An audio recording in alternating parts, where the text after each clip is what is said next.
Salamat po. Kindly. Thank you for your courtesy. Uh, it is really my desire or my practice not to deliver long speeches. Pero dito, I have some very personal experiences to share with you. Let me just tell you that I am not new to a military environment. If you read the books of the World War, my father was the first governor of Northern Cebu right after the war. And he continued it sa Davao because they were prosecuting also the collaborators to the Japanese, and only to realize that there was an amnesty and humigpit na yung mundo nila doon. There were a lot of politicians then and are still in the political scene na nandyan pa.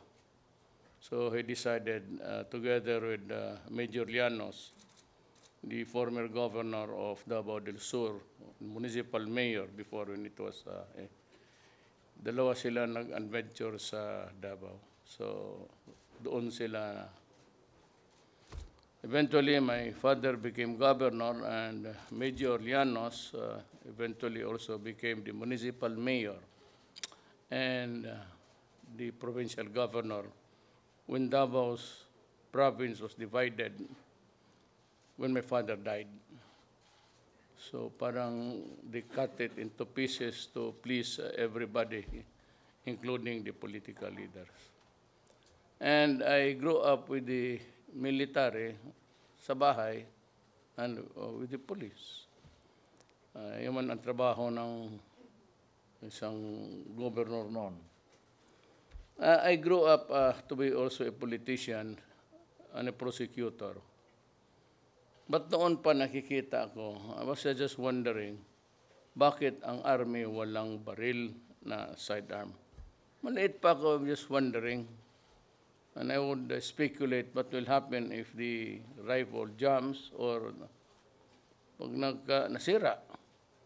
For whatever reason, anong gagamitin itong mga to? That kept me wondering when I was young. But then when I grew up, I realized that there is such a thing as a primary gun and a secondary gun. But of late kasi nung mayor ako ng Davao for 23 years, nakikita ko kasi na walang baril ang madala ng sundalo paglabas sa kampo. And you're only allowed to bring your M16 rifle, or M410, whatever that is, and you have to be in uniform. Kaya, itong pangyari na ito ngayon, I declared a ceasefire, hoping that those crazy guys there would respond favorably to our opportunities for peace. Alam mo, they only wanted to talk, nothing more, except that to make demands, and when it is not granted, parang bata ang nagtatantrums. And for this kind of fight now, when I became president, I decided to show good faith. Baka sakali, might be yun lang ang kulang to show the good faith of government. So, nag-ano ako ng ceasefire, nauna ako. Pero pakita ko lang talaga na sincero tayo. Kasi naman, we cannot wage eternally war against our own people. But if we choose to, wala mo rin tayong magawa. We have to protect government because government is the agency through which the will of the people is expressed. That is the definition of government. So yung hindi naman lahat marinig mo, so the will of the majority prevails. Kaya nga 1/2 plus 1 eh. Kung may boto ka ng 49, yung isa 51, even for one vote, panalo na siya. It's the rule of the majority. And the majority of the people has repudiated communism. And with all its brutality, and nothing really to offer to the country. It's almost bankrupt. Walang ano. Tapos, nag-declare sila ng ceasefire. Nung walang nangyari doon sa kila Doresa pati kay Bello, and we could not agree kung paano yung gawain natin to, they mentioned about the lifting of the ceasefire. Ako sabi nila, February 10. Ang akin naman, sabi ko, unahan ko sila, tinawagan ko si John Anyo, sabi ko, sir, mauna na tayo, February 8 ako. February 4 pa lang, pinagpapatay na nila mga sundalo ko, pati yung mga pulis sa Cagayan. Ang problema kasi nitong military, una-una, don't no fault of yours. Labas kayo ng kampo, wala man kayong baril. Akala ninyo na wala man kayong baril, then you go to the town proper, you go there, maybe you drink and you enjoy. Pag-uwi ninyo, inaabangan kayo ng mga NPA. Ang ayaw ko doon, yung patay nila ang tao na walang armas. Walang kalaban-laban. So sabi ko, hindi pwede ito. Kailangan ko talaga na to place my soldiers on equal footing with them. Kasi sila nakakadala ng armas, sidearms. Ay, maiwan nila yung M16 nila. Kayo naman, wala kayong dalin. So bayoneta siguro, but that is no match to the firepower of any gunpowder. So I decided, sabi ko na, bigyan ko kayo lahat ng sidearms. Especially so, huwag kayong, the Moro guys here, do not be offended. Pareho lang tayo. We come from, my grandmother is a Maranao. Itong mga makikita ko na nahuli noon sa early days sa Hulo, yung pinag-gugol-gol nila. Sabi ko, mamatay ka na, then at the expense of your dignity. Kaya sabi ko kay Lorenzana, pati kay Colonel Anyo, bibilang ko sila ng baril. Dalawang extra magazine. So, isa naka-deployed, may dalawang magazine kayo. No, in places na walang pag-asa, huwag kang mag-surrender kasi bababuyin ka lang. Pagkatapos niyan, paluhurin ka sa harap ng telebisyon, gugulgulin ka. Kaya I decided na bigyan ko kayo ng 45 o a sidearm. Ito ang ipagbilin ko sa inyo. Bibigyan ko kayo ng baril, lahat. May tagdalawang magazine na reserba, isa naka-deployed, so 3. Yung isang magazine, para iyo yan. Yung 2 para sa kalaban. Putang ina, huwag kayong mag-surrender na buhay. Makuha mo yung baril na yan, patay kayo. Is that clear? Yes, sir. Bakit ka magpakamatay na para kang baboy na gaganunin ka? Makikita pa ng pamilya mo pati ma. That is a very horrifying, traumatic. Makita kayo dyan na kaya yung pangatlong magazine, yung 3 bala dyan, para nasa iyo yan. Pag na-corner ka, all you have to do is to raise your right hand with a fucking sign. Kainin mo yung baril. Tangina ninyo. Ako ganun, punta-punta man ako na saan. Pag kinorner mo ako, yung ang last magazine ko, para akin yan. Hindi ako magsusurrender na babuyin mo ako ng ilang buwan tapos luluglugin mo ako. Tingin mo sa akin, baboy? Kaya binilihan ko kayo ng ganon. Yan ang isang, that is the,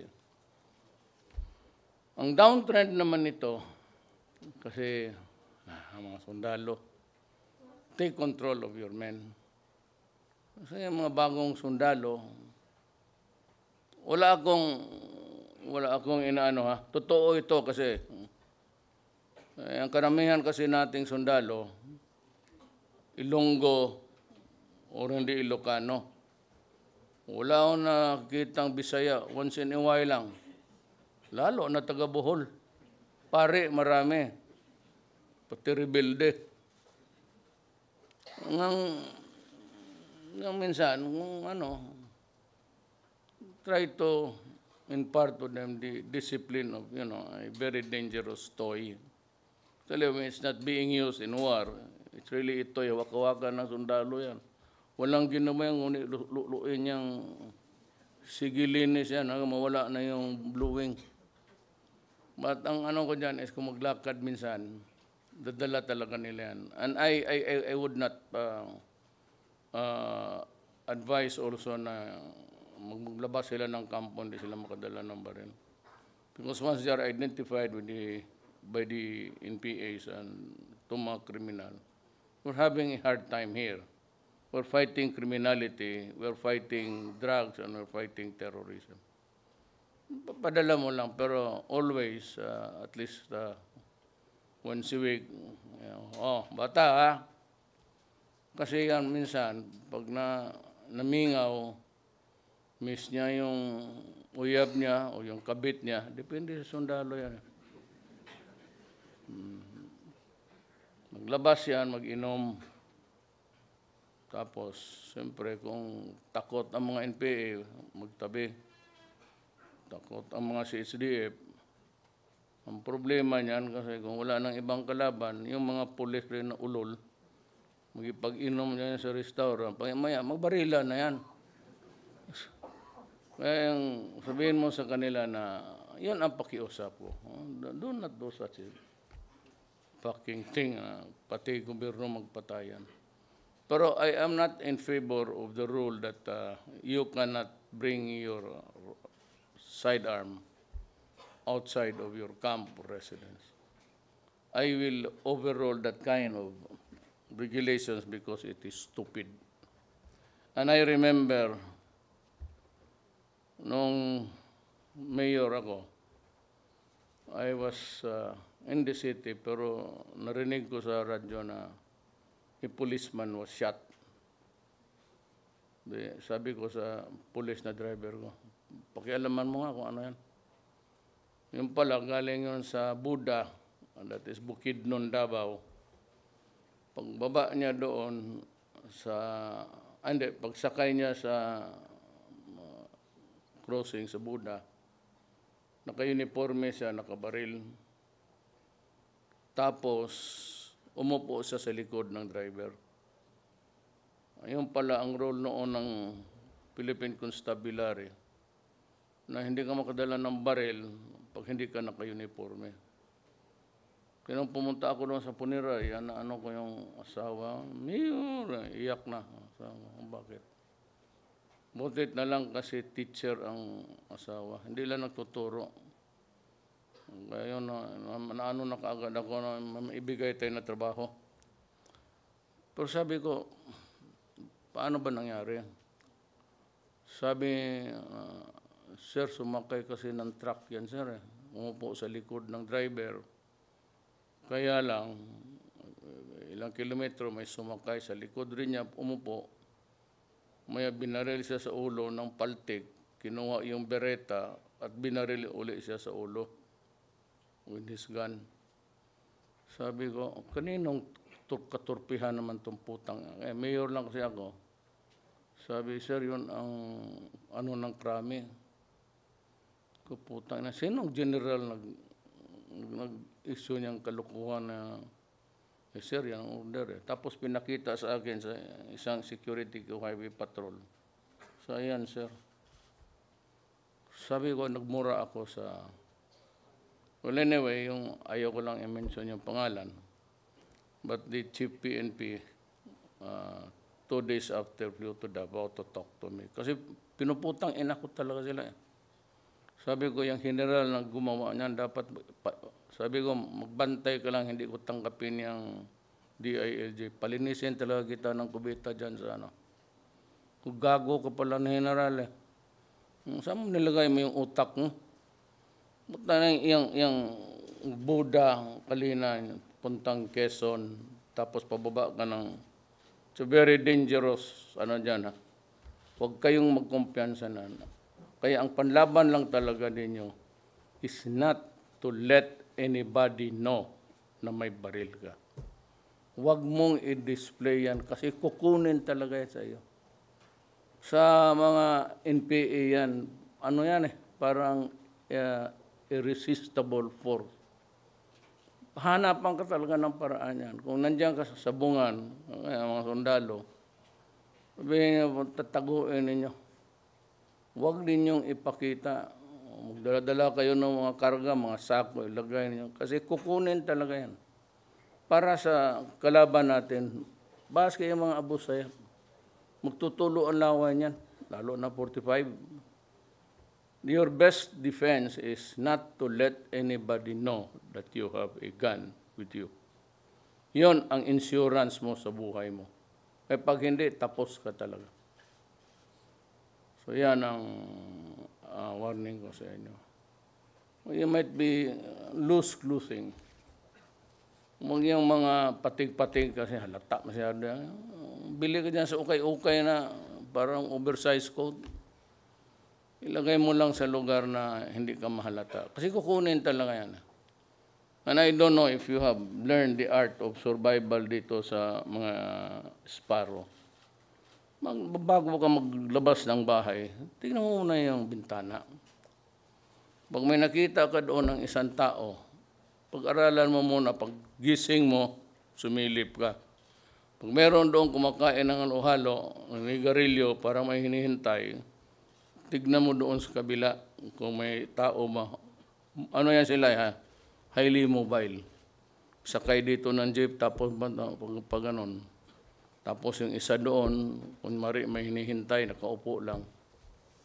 Yan ang bantayan ninyo. Paglabas ninyo, mag-change position yan. Unahan mo na. Bunot ka na. Ano? Bunot lang naman. Hindi man bawal magbunot. Sige. Halika. Ako, gano'n ka. Kasi pag nahalata nila yan na walang tao hindi matakot mamatay. Kaya the best way is to be aware of your environment. Sabong ka, doon ka sa poste. Huwag yun basta yung likot ang mata.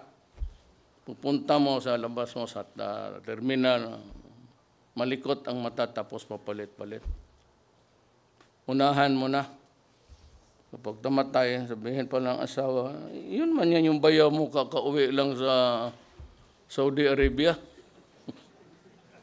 Pasensya.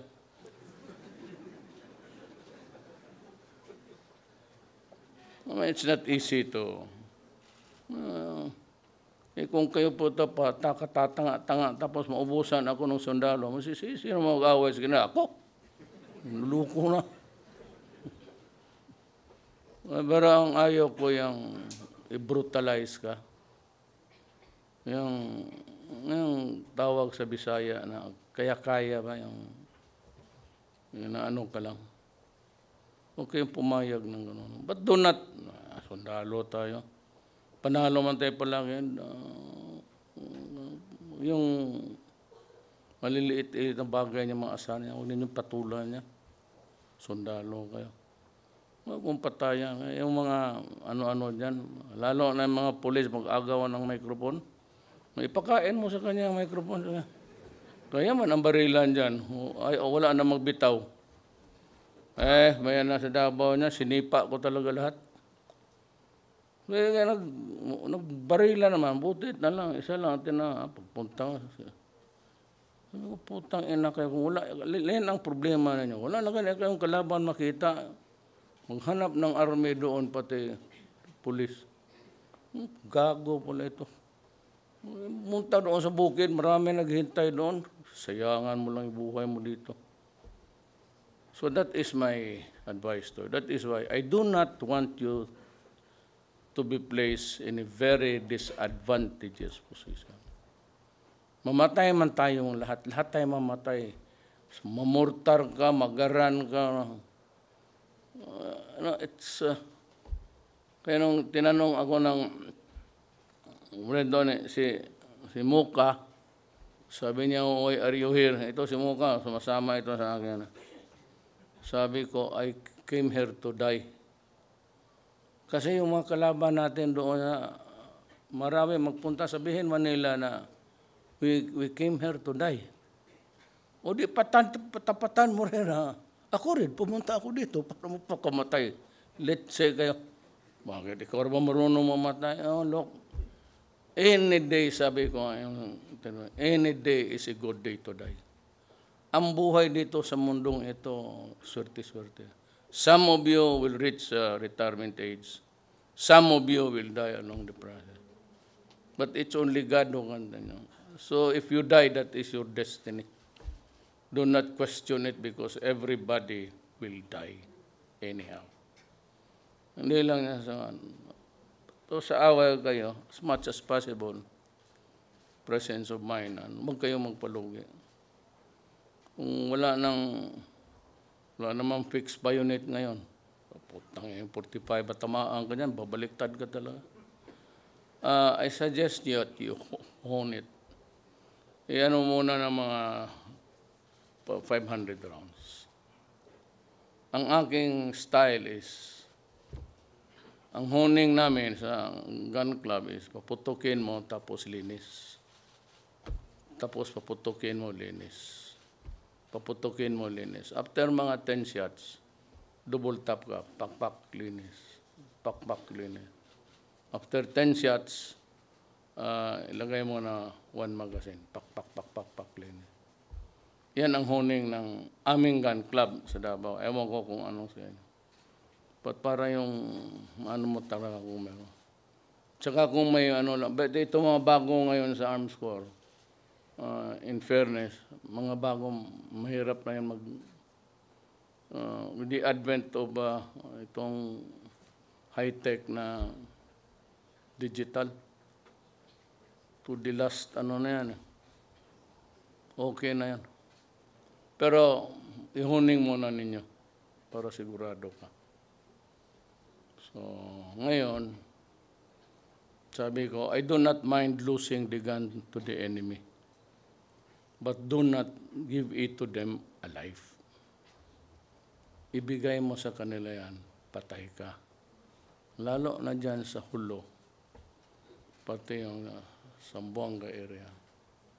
Huwag kayong pumayag na putulan kayo ng ulo. Magpasabog muna kayo ng muka sa dalawa, tapos pasubugin mo yung iyo para tatlo na kayo. Never allow yourself to be degrade ka ng makita ng anak mo yung putang ina mabubuang. Fight talaga. By the way, I do not know if I'm doing it right. Kasi kaming mga Bisaya, wala kaming hero. May nauna dito sa Manila, mga Tagalog, puro bagay. Ako, idol ko si Rizal, Gregorio del Pilar. Pero wala kaming hero sa Bisaya. Ang hero namin, ang unang pumatay talaga ng imperialista, si Lapu-Lapu. Tinaga niya si Magellan. Pero yung aming hero na Lapu-Lapu, ginawa man ng isda dito. Buang ulo. Kayo mga taga-Baynila.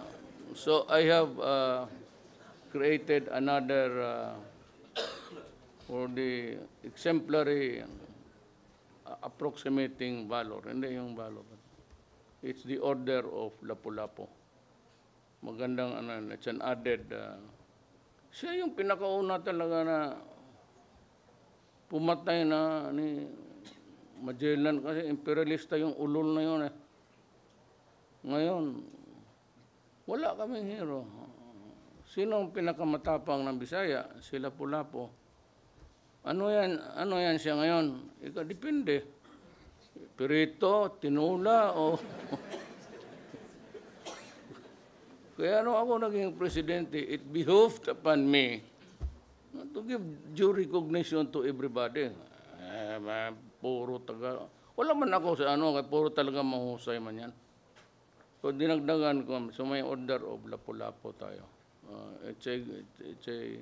Pinagawa ko sa Suarez, yung gumawa ng sing-sing namin nung mag-graduation namin. Sa Cebu yan mahusay. Ang craftsmanship niya ba. It's going to be a very beautiful, I don't know, it would depend on the armed forces. So, anong category yan siya. But one is I can really say that he was the first hero of the Philippine Revolution against the fight against terrorism, pati imperialism. Dumating dito yung mga unggoy na they sat on this country for 400 years and lived with the fat of the land. So sa panahon ko, I hope that, hindi naman na kailangan number one. Basta may maidagdag lang ako kasi wala nga kaming hero. Kaya nga I intend to also issue a decree. Ipatanggal ko yung mga litrato namin. Lalo na yung litrato tapos litrato, pagpasok niya, litrato niya. Nabuang mo yung mga gano'n na tao. Doon mo ilagay yan sa pamilya ninyo. Doon sa sala. Pati yung akin, sa Davao, when I was mayor, I prohibited the display of my picture. And I told the decks there to display instead the pictures of our heroes. Kami, wala pa kami. We have not yet arrived at that mga picture namin. I suggest you, I'll begin, but I'll issue the order. Gusto ko yung mga hero natin. Na ma-emulate ng mga bata. Yung iba dyan sa picture, 5 beses dumaanan ng graft and corruption sa kaso . So that is my message to you. Be careful. It would give you a more equanimity. Kasi matapang ka eh. Not really tapang, but you walk with confidence. Ang nakita ko na disgrasya sa lahat is kung malaman nila na meron ka. Susundan ka talaga. Itong yung NPA mahilig ng ano. So, taguin talaga ninyo. Pero mabuti yan because army man kayo. You really want the government, ano yan eh, that is the government model, ganun kataas. But it's more accurate, of course, kasi longer ang barrel. So that is all for you this afternoon, and I hope that this would go a long way para magbuo yung baskisaan. Just do not use it against innocent civilians. At wag kayo makipag-away ng mga kapulisan dyan. Numero 1 rin yan. Walang ginawa kung hindi mag-inom dyan sa bar. Tapos pag may maganda, ibigay mo lang sa Marines. Kaya gutom palagi yan. Thank you very much, President Rodrigo Roa Duterte, for gracing this momentous event. We are very honored.